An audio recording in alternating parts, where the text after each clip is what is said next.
Hello दोस्तों, मैं हूं मोहित। स्वागत है आपका अपने YouTube channel GK crack with Mohit में। दोस्तों, जैसा कि आज बता दूं कि आज मैं बौद्ध धर्म से रिलेटेड 25 बेस्ट क्वेश्चन लेकर आया हूं, जो आपके एग्ज़ाम में बार बार पूछे जाते हैं। और दोस्तों, ये वीडियो आपके PET, SSC, CHSL, MTS, GD इत्यादि के लिए महत्वपूर्ण होगा। और दोस्तों, वीडियो शुरू करने से पहले बता दूं कि हमने बौद्ध धर्म का थ्योरी पार्ट ऑलरेडी कंप्लीट कर दिया। अगर आपने नहीं देखा है तो हमारे चैनल जी के क्रैक विद मोहित में जा कर के विज़िट करें। तो चलिए दोस्तों, शुरू करते हैं। दोस्तों, पहला क्वेश्चन आपके सामने है, बौद्ध धर्म के संस्थापक कौन थे? बताइए दोस्तों, बौद्ध धर्म के संस्थापक कौन थे? Option A Mahavir Swami, option B Gautam Buddha, option C Dayanand Saraswati या ऑप्शन डी विवेकानंद। बताएं दोस्तों, इसका राइट आंसर क्या होगा? तो दोस्तों, इसका राइट आंसर है option number B Gautam Buddha. क्या है दोस्तों? Option number B Gautam Buddha. बौद्ध धर्म के संस्थापक कौन है दोस्तों? गौतम बुद्ध। देखिए दोस्तों, और ऊपर लिखा है ऑप्शन नंबर ए महावीर स्वामी। क्या लिखा है दोस्तों? महावीर स्वामी। तो महावीर स्वामी दोस्तों जैन धर्म के 24वें तीर्थंकर थे। कौन थे दोस्तों? 24वें तीर्थंकर थे। किस धर्म के? जैन धर्म के।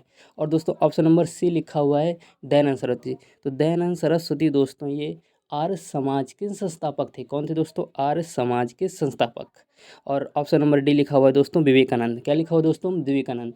तो विवेकानंद दोस्तों रामकृष्ण मिशन और वेदांती सोसाइटी के संस्थापक थे। कौन थे दोस्तों? रामकृष्ण मिशन और वेदांत सोसाइटी के संस्थापक थे। दोस्तों, जैसा कि बता दूं कि आप वीडियो के लास्ट तक बने रहें।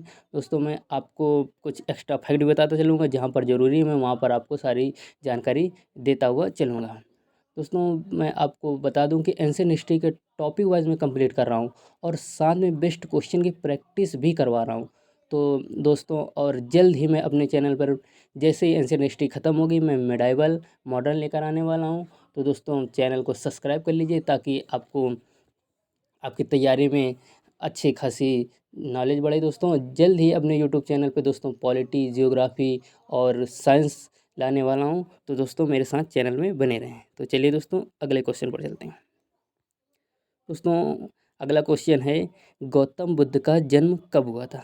दोस्तों, गौतम बुद्ध का जन्म कब हुआ था? दोस्तों देखिए, इसमें 25 क्वेश्चन हैं और आप अपने तरफ से ट्राई कीजिए दोस्तों। और बाद में लास्ट में मुझे बताइए कि 25 में आपने कितने सही किए। कमेंट बॉक्स पर मुझे कमेंट ज़रूर करिएगा।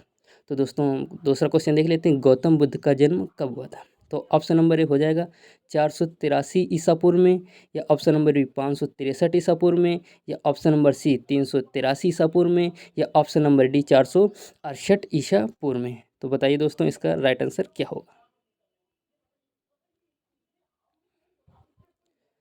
दोस्तों, इसका राइट आंसर होगा ऑप्शन नंबर बी। क्या होगा दोस्तों? ऑप्शन नंबर बी 563 ईसा पूर्व में। कब हुआ था दोस्तों इनका जन्म? 563 ईसा पूर्व में। और दोस्तों, ये देखिए, ऑप्शन नंबर ए जो लिखा हुआ 483 ईसा पूर्व। क्या लिखा दोस्तों? 483 ईसा पूर्व। तो 483 ईसा पूर्व में दोस्तों इनकी मृत्यु हुई थी। क्या हुई थी दोस्तों? इनकी मृत्यु हुई थी। और मृत्यु कहाँ पर हुई थी दोस्तों? कुशीनारा में हुई थी। कहाँ पर हुई थी दोस्तों? कुशीनारा में हुई थी। और ये जब इनकी मृत्यु हुई थी तो ये 80 वर्ष के थे। कितने साल के थे? 80 वर्ष के थे। और दोस्तों, गौतम बुद्ध का जन्म 563 ईसा पूर्व में हुआ था दोस्तों। तो ये 563 ईसा पूर्व में कहाँ पर हुआ था? कपिलवस्तु लुम्बिनी नेपाल में हुआ था। कहाँ पर हुआ दोस्तों? कपिलवस्तु लुम्बिनी नेपाल में हुआ था। और दोस्तों, ऑप्शन नंबर सी लिखा हुआ है 383 ईसा पूर्व। क्या लिखा हुआ दोस्तों? 383 ईसा पूर्व में। 383 ईसा पूर्व में दोस्तों इनकी द्वितीय बौद्ध संगीति थी। क्या थी दोस्तों? द्वितीय बौद्ध संगीति हुई थी। 383 ईसा पूर्व में द्वितीय बौद्ध संगीति हुई थी। चलिए दोस्तों, आगे चलते हैं। दोस्तों बताइए, क्वेश्चन नंबर 3 है, गौतम बुद्ध के प्रथम गुरु का क्या नाम था? दोस्तों, गौतम बुद्ध के प्रथम गुरु का क्या नाम था? दोस्तों, क्वेश्चन से आपको पता चल गया हो कि इसमें प्रथम गुरु है, तो यानी कि इनके 2 गुरु हैं। कितने गुरु हैं दोस्तों? 2 गुरु हैं। तो बताइए कि प्रथम गुरु कौन थे? Option number A Rudraka Ramaputra, option number B Alara Kalama, option number C Shuddhodana, या ऑप्शन नंबर डी राहुल। बताइए दोस्तों, कौन थे? तो दोस्तों, इसका राइट आंसर हो जाएगा अलार कलाम। क्या हो जाएगा दोस्तों? अलार कलाम। क्या हो जाएगा दोस्तों? राइट आंसर अलार कलाम। गौतम बुद्ध के प्रथम गुरु का क्या नाम था? अलार कलाम। और दोस्तों जो सेकंड गुरु हैं तो इनके सेकंड गुरु का नाम था रुद्रक रामपुत्र। क्या नाम था दोस्तों? रुद्रक रामपुत्र। ये दोस्तों सेकंड गुरु हैं। कौन गुरु हैं दोस्तों? सेकंड गुरु हैं ये दोस्तों। रुद्रक रामपुत्र सेकंड गुरु हैं और अलार कलाम पहले गुरु हैं। दोस्तों शुद्धोधन की बात कर लेते हैं तो शुद्धोधन इनके पिता थे। क्या थे दोस्तों? शुद्धोधन इनके पिता थे दोस्तों। और ऑप्शन नंबर डी राहुल की बात कर लेते हैं तो राहुल दोस्तों इनके बेटे का नाम था। क्या नाम था दोस्तों? राहुल इनके बेटे का नाम था। चलिए दोस्तों आगे चलते हैं। बुद्ध का जन्म किस क्षत्रिय कुल में हुआ था? बताइए दोस्तों, बुद्ध का जन्म किस क्षत्रिय कुल में हुआ था? ऑप्शन नंबर ए यात्रक कुल, ऑप्शन नंबर ए शाक्य कुल, या ऑप्शन नंबर सी कोलीय, या ऑप्शन नंबर डी लिच्छवी। बताइए दोस्तों क्या होगा इसका राइट आंसर?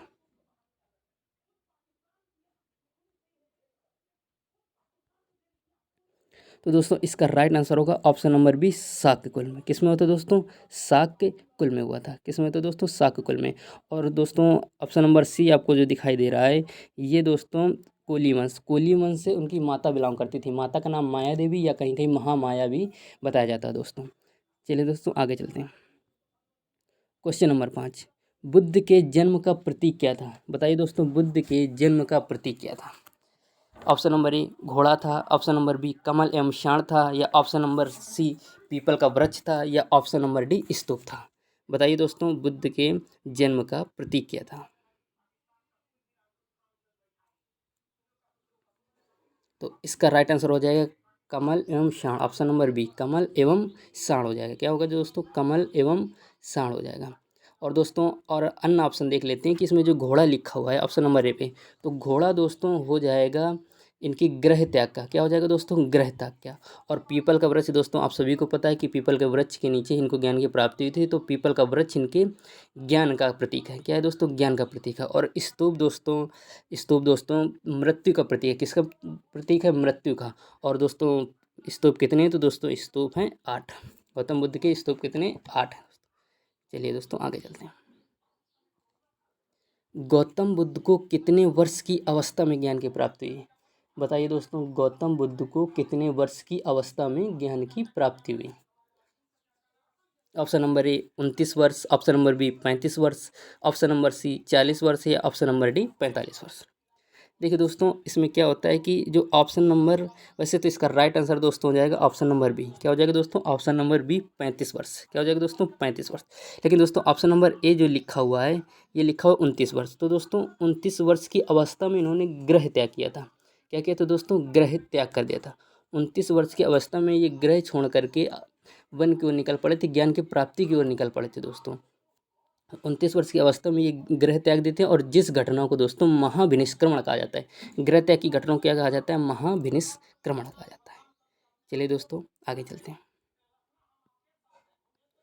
दोस्तों जैसा कि दोस्तों बता दूं कि मैंने पिछले वीडियो में कहा था कि मैं आपको हीनयान और महायान के बारे में बताऊंगा, तो वीडियो में लास्ट तक बने रहे। मैं दोस्तों आपको हीनयान और महायान के बारे में कुछ इंपॉर्टेंट फैक्ट बता दूंगा, जो जिससे आपके पेपर में आपको कोई भी प्रॉब्लम नहीं होगी। चलिए दोस्तों क्वेश्चन नंबर 7वां देखते हैं। गौतम बुद्ध का प्रथम प्रवचन क्या कहलाता है? बताइए दोस्तों, गौतम बुद्ध का प्रथम प्रवचन क्या कहलाता है? ऑप्शन नंबर ए महाविनिष्क्रमण, या ऑप्शन नंबर बी धर्म चक्र परिवर्तन, या ऑप्शन नंबर सी महापरिनिर्वाण, या ऑप्शन नंबर डी इनमें से कोई नहीं। बताइए दोस्तों क्या होगा इसका राइट आंसर? तो दोस्तों गौतम बुद्ध का प्रथम प्रवचन कहलाता है धर्म चक्र परिवर्तन के नाम से। क्या कहलाता है दोस्तों? धर्म चक्र परिवर्तन के नाम से। और दोस्तों ऑप्शन नंबर ए लिखा हुआ महाविनिष्क्रमण, तो अभी मैंने दोस्तों आपको पिछले क्वेश्चन में बताया कि महाविनिष्क्रमण है ग्रह त्याग की घटना। क्या है दोस्तों? ग्रह त्याग की घटना। और दोस्तों महापरिनिर्वाण आपका है निर्वाण, यानी कि बुद्ध की मृत्यु। क्या है दोस्तों? बुद्ध की मृत्यु को महापरिनिर्वाण कहते हैं। और दोस्तों इसमें महापरिनिर्वाण में जो निर्वाण अर्थ है इसका होता है दीपक का बुझ जाना, यानी कि जीवन के चरण से मुक्त हो जाना। चलिए दोस्तों आगे चलते हैं। क्वेश्चन नंबर 8, ज्ञान प्राप्ति के बाद सिद्धार्थ क्या कहलाए? दोस्तों इनके बचपन का नाम, गौतम बुद्ध के बचपन का नाम सिद्धार्थ था। जैसा कि मैंने दोस्तों पिछले वाले वीडियो में मैंने सारी जानकारी गौतम बौद्ध धर्म के बारे में सारी पूरी की पूरी जानकारी मैं दे चुका हूँ। तो दोस्तों अगर आपने वीडियो नहीं देखा तो आप चैनल पर जाके हमारे वीडियो को विजिट करें। दोस्तों बताइए क्या होगा इसका? 8वां क्वेश्चन है ज्ञान प्राप्ति के बाद सिद्धार्थ कहलाए।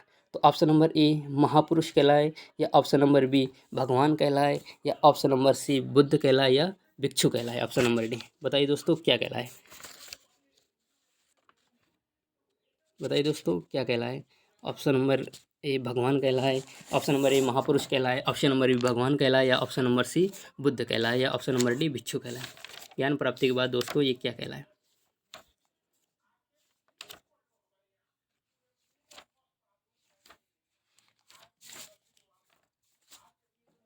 दोस्तों इसका राइट आंसर हो जाएगा ऑप्शन नंबर सी। क्या हो जाएगा दोस्तों, ऑप्शन नंबर सी बुद्ध कहलाए। यानी कि दोस्तों ज्ञान प्राप्ति के बाद सिद्धार्थ जो है बुद्ध कहलाए थे।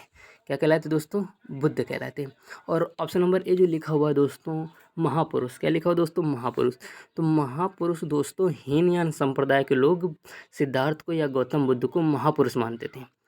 महापुरुष महात्मा बुद्ध को एक महापुरुष मानते थे, किस संप्रदाय के, हीनयान संप्रदाय के। और महायान संप्रदाय क्या मानते थे, महायान संप्रदाय को उन्हें भगवान मानते थे या देवतुल्य मानते थे। और दोस्तों जो ऑप्शन नंबर चौथा है भिक्षु, क्या है दोस्तों, भिक्षु। तो भिक्षु दोस्तों जैन धर्म का एक, जैन धर्म से रिलेटेड है। भिक्षु क्या है दोस्तों, जैन धर्म से रिलेटेड है। चलिए दोस्तों आगे चलते हैं। लाइट ऑफ एशिया के नाम से जाना जाता है। बताइए दोस्तों लाइट ऑफ एशिया के नाम से किसको जानते हैं। ऑप्शन नंबर ए विवेकानंद को, option number C, option number B Dayanand Saraswati को, या option number C Gautam Buddha को, या option number D Mahavir Swami को। बताइए दोस्तों लाइट ऑफ एशिया के नाम से किसे जाना जाता है। तो दोस्तों लाइट ऑफ एशिया के नाम से जाना जाता है गौतम बुद्ध को। किसे जाना जाता है दोस्तों, गौतम बुद्ध को। दोस्तों 25 क्वेश्चन है, आप ट्राई करते रहिए और बताइएगा कि आपको लास्ट में हमें कमेंट पर ज़रूर बताइएगा आपने 25 में से कितने सही किए। चलिए दोस्तों आगे चलते हैं। बुद्ध को ज्ञान की प्राप्ति किस स्थान पर हुई। बताइए दोस्तों बुद्ध को ज्ञान की प्राप्ति किस स्थान पर हुई। ऑप्शन नंबर ए पावापुरी में, ऑप्शन नंबर बी कपिलवस्तु में, ऑप्शन नंबर सी कुशीनारा में, या ऑप्शन नंबर डी बोधगया में। बताइए दोस्तों बुद्ध जी को ज्ञान की प्राप्ति कहाँ पर हुई। बताइए दोस्तों बुद्ध को ज्ञान की प्राप्ति कहाँ पर हुई।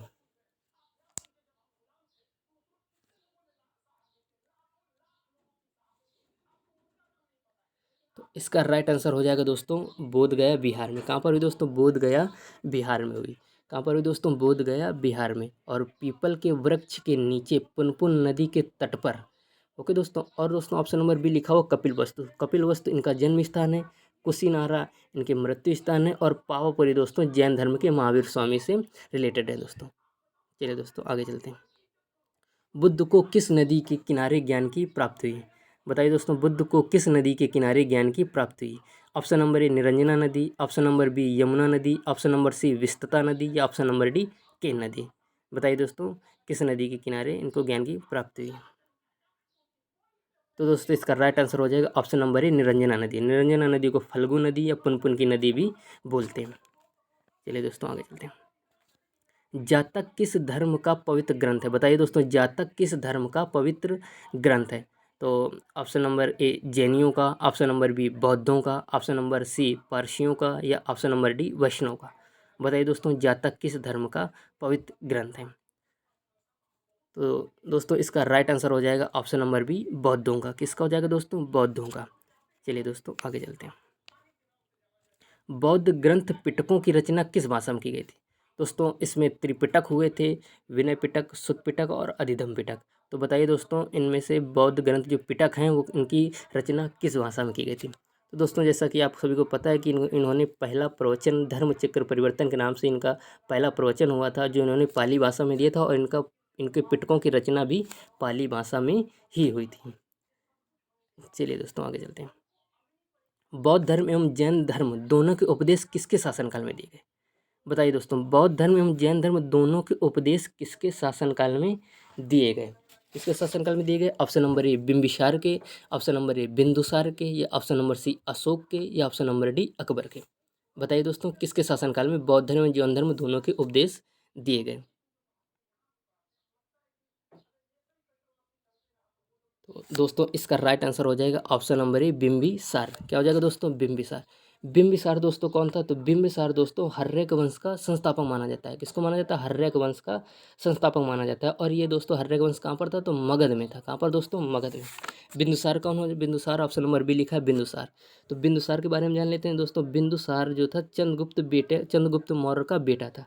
क्या था दोस्तों? चंद्रगुप्त मौर्य का बेटा था, जो 298 ईसा पूर्व में गद्दी पर बैठा था। और बिंदुसार का ही लड़का दोस्तों अशोक था। क्या था दोस्तों? अशोक।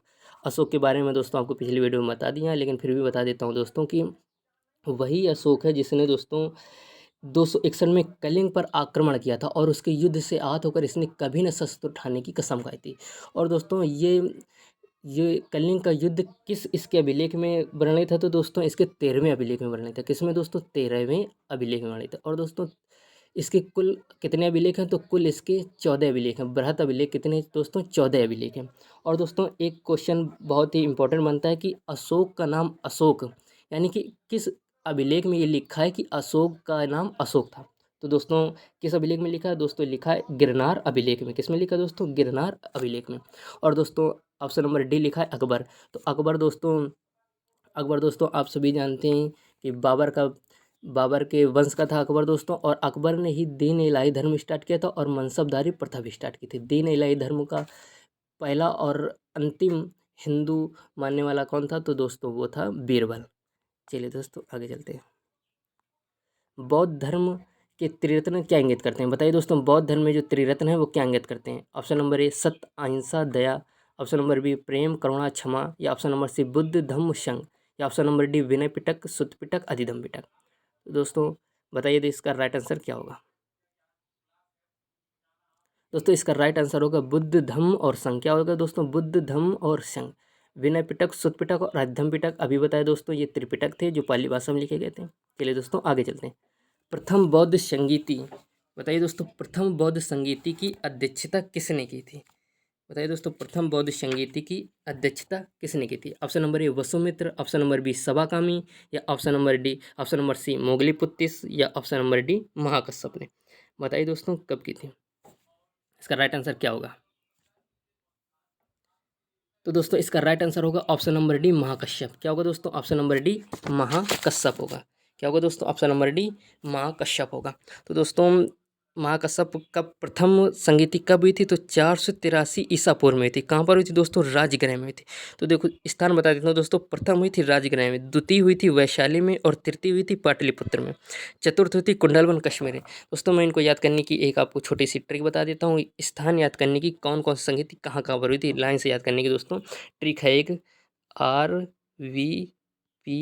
क्या दोस्तों? RVPK। तो दोस्तों आर से हो जाएगा राजगृह, वी से हो जाएगा वैशाली, और पी से हो जाएगा दोस्तों पाटलिपुत्र, और के से हो जाएगा कुंडलवन कश्मीर। और दोस्तों इसमें जो अन्य ऑप्शन लिखे हुए तो ऑप्शन नंबर ए लिखा हुआ जो वसुमित्र, तो वसुमित्र ने दोस्तों चतुर्थ की अध्यक्षता की थी। और ऑप्शन नंबर बी लिखा है सभाकामी, सभाकामी ने दोस्तों द्वितीय की अध्यक्षता की थी जो 383 ईसा पूर्व में हुई थी, वैशाली में हुई थी। और मोगलीपुत्तिस जो दोस्तों इन्होंने तृतीय की थी। किसकी की थी? तृतीय की। और दोस्तों जो प्रथम बौद्ध संगीति की अध्यक्षता महाकश्यप ने की थी, तो उस समय किसका शासनकाल था? तो उस समय शासनकाल था दोस्तों अजात शत्रु का। चलिए दोस्तों आगे चलते हैं। अशोक ने किस अभिलेख में बौद्ध ग्रंथों का उल्लेख किया? बताइए दोस्तों अशोक ने किस अभिलेख में बौद्ध ग्रंथों का उल्लेख किया? Option number A Jaugada, option number B Kalinga, option number C Dhauli, या ऑप्शन नंबर डी भाब्रू अभिलेख। बताइए दोस्तों इसका राइट आंसर क्या होगा? तो दोस्तों इसका राइट आंसर होगा ऑप्शन नंबर डी भाब्रू। क्या होगा दोस्तों? ऑप्शन नंबर डी भाब्रू हो जाएगा। दोस्तों कलिंग का अभी बता चुका हूँ। कलिंग 13वें शिलालेख 13वें अभिलेख में बताया जाता है कलिंग के युद्ध के बारे में। चलिए दोस्तों आगे चलते हैं। बुद्ध ने अपने प्रथम गुरु से कौन सी शिक्षा प्राप्त की थी? बताइए दोस्तों बुद्ध ने अपने प्रथम गुरु से कौन सी शिक्षा प्राप्त की थी? ऑप्शन नंबर ए सम्यक कर्म, ऑप्शन नंबर बी सांख्य दर्शन, ऑप्शन नंबर सी सम्यक संकल्प, या ऑप्शन नंबर डी सम्यक स्मृति। बताइए दोस्तों इसका राइट आंसर क्या होगा? तो दोस्तों इसका राइट आंसर होगा सांख्य दर्शन। क्या होगा दोस्तों? सांख्य दर्शन। और प्रथम गुरु कौन थे दोस्तों? तो प्रथम गुरु थे इनके अलार कलाम, और दूसरे कौन थे? उदक रामपुत्र या रुद्रक रामपुत्र। चलिए दोस्तों आगे चलते हैं। बौद्ध धर्म में निर्वाण का क्या अर्थ है? बताइए दोस्तों बौद्ध धर्म में निर्वाण का क्या अर्थ है? ज्ञान की प्राप्ति होना, या ऑप्शन नंबर बी दीपक का बुझ जाना, या ऑप्शन नंबर सी मोक्ष पाना, या ऑप्शन नंबर डी इनमें से कोई नहीं। बताइए दोस्तों इसका राइट आंसर क्या होगा? तो दोस्तों बौद्ध धर्म निर्माण का अर्थ का राइट आंसर होगा दीपक का बुझ जाना। क्या हो जाएगा दोस्तों? दीपक का बुझ जाना। और दोस्तों ऑप्शन नंबर ए लिखा है ज्ञान की प्राप्ति होना। ज्ञान की प्राप्ति के बाद ये ही बुद्ध कहलाते। क्या कहलाते? बुद्ध कहलाते दोस्तों। चलिए दोस्तों आगे चलते हैं। बौद्ध संरचना धामेक स्तूप कहाँ पर है? बताइए दोस्तों, बौद्ध संरचना धामेक स्तूप कहाँ पर है? ऑप्शन नंबर ए सारनाथ में, ऑप्शन नंबर बी महाबलीपुरम में, या ऑप्शन नंबर सी कोणार्क में, ऑप्शन नंबर डी रांची में। बताइए दोस्तों धामेक स्तूप कहाँ पर है? तो दोस्तों इसका राइट आंसर हो जाएगा ऑप्शन नंबर ए सारनाथ में। कहाँ पर है दोस्तों? ऑप्शन नंबर ए सारनाथ में। चलिए दोस्तों आगे चलते हैं। किस ग्रंथ को बौद्ध धर्म का इंसाइक्लोपीडिया कहा जाता है? बताइए दोस्तों, किस ग्रंथ को बौद्ध धर्म का इंसाइक्लोपीडिया कहा जाता है? Option number A Sutta Pitaka, option number D, option number B Abhidhamma Pitaka, या ऑप्शन नंबर सी विनय पिटक, या ऑप्शन नंबर डी इनमें से कोई नहीं। बताइए दोस्तों किस ग्रंथ को कहा जाता है? तो दोस्तों इसका राइट आंसर होगा ऑप्शन नंबर ए सुत्त पिटक। क्या होगा दोस्तों? ऑप्शन नंबर ए सुत्त पिटक। सुत्त पिटक दोस्तों बौद्ध धर्म का इंसाइक्लोपीडिया कहा जाता है और ये सबसे बड़ा पिटक है, ये सबसे बड़ा ग्रंथ है। और दोस्तों सुत्त पिटक और विनय पिटक इन दोनों को पहली ही जैन सभा, वो पहले ही बौद्ध सभा में दोस्तों अपनाया गया था। यह पहली बौद्ध सभा की उपलब्धि थी। चलिए दोस्तों आगे चलते हैं। बुद्ध ने अपने सर्वाधिक उपदेश कहाँ पर दिए? बताइए दोस्तों बुद्ध ने अपने सर्वाधिक उपदेश कहाँ पर दिए थे? ऑप्शन नंबर ए मगध में, ऑप्शन नंबर बी श्रावस्ती में, या ऑप्शन नंबर सी वैशाली में, या ऑप्शन नंबर डी काशी में। बताइए दोस्तों सबसे ज़्यादा इन्होंने उपदेश कहाँ पर दिए?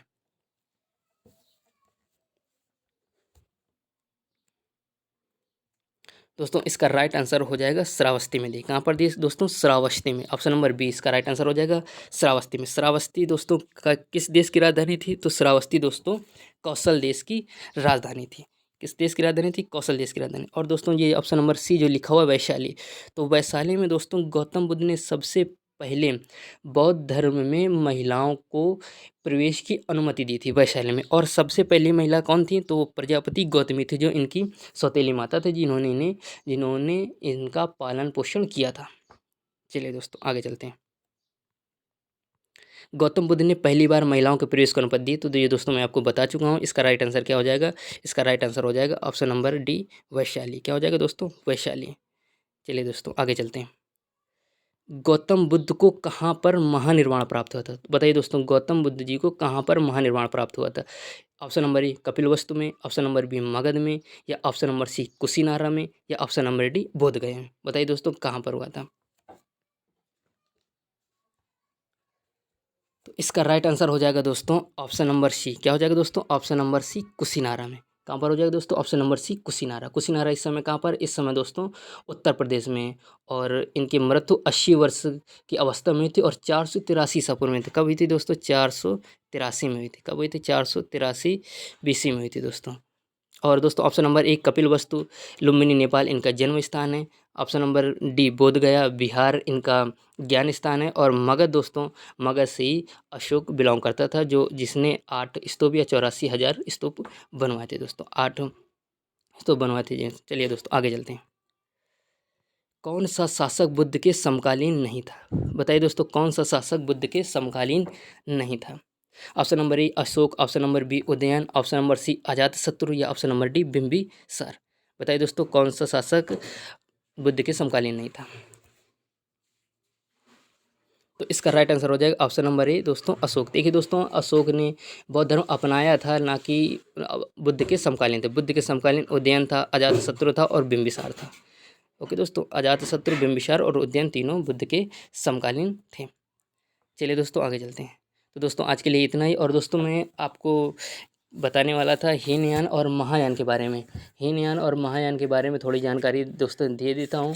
हीनयान और महायान क्या थे? तो देखिए दोस्तों हीनयान और महायान कब बटे? तो दोस्तों चौथी बौद्ध संधि थी, चतुर्थ बौद्ध संधि थी, जो प्रथम ईस्वी में हुई थी, वसुमित्र की अध्यक्षता में कनिष्क के शासनकाल में हुई थी। उस समय दोस्तों बौद्ध धर्म हीनयान और महायान दो संप्रदाय में बट गया था।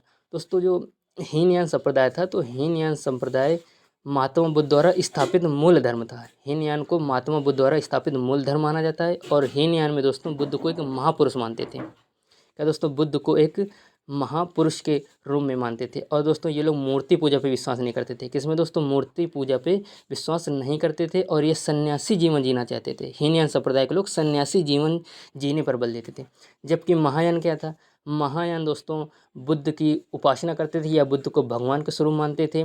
और इनकी दोस्तों ये गृहस्थ जीवन जीने पर दोस्तों गृहस्थ जीवन में करते थे। और दोस्तों ये मूर्ति पूजा और ईश्वर के रूप में पूजने की परंपरा यहीं से शुरू हुई थी। महायान संप्रदाय में मूर्ति पूजा हुआ करती थी, जबकि हीनयान संप्रदाय में मूर्ति पूजा नहीं होती थी। और हीनयान संप्रदाय के जो भाषा थी दोस्तों वह पाली भाषा में थी, और जबकि महायान की भाषा थी वो दोस्तों संस्कृत भाषा थी।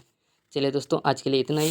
दोस्तों कैसा लगा वीडियो आप हमें कमेंट बॉक्स पर बताएं, और आपने 25 में से कितने सही किए दोस्तों ये भी हमें कमेंट बॉक्स पर बताइए। और ऐसे लेटेस्ट वीडियो पाने के लिए हमारे चैनल को सब्सक्राइब करें, जीके क्रैक विद मोहित को सब्सक्राइब करें, लाइक करें और शेयर करें। दोस्तों मैंने जैसे आपको बताया है कि मैं अपने चैनल पर एंशिएंट हिस्ट्री टॉपिक वाइज करा रहा हूँ और उनके प्रैक्टिस क्वेश्चन भी करा रहा हूँ, और एंशिएंट हिस्ट्री खत्म होने के बाद मैं मेडाइवल और मॉडर्न भी कराने वाला हूँ। और दोस्तों जल्द ही मैं अपने यूट्यूब चैनल पर पॉलिटी, जियोग्राफी और साइंस लाने वाला हूँ। तो मेरे चैनल को सब्सक्राइब करिए और शेयर करिए, जिससे दोस्तों आपको परीक्षा में बेनिफिट मिल सके। चलिए दोस्तों, थैंक यू दोस्तों।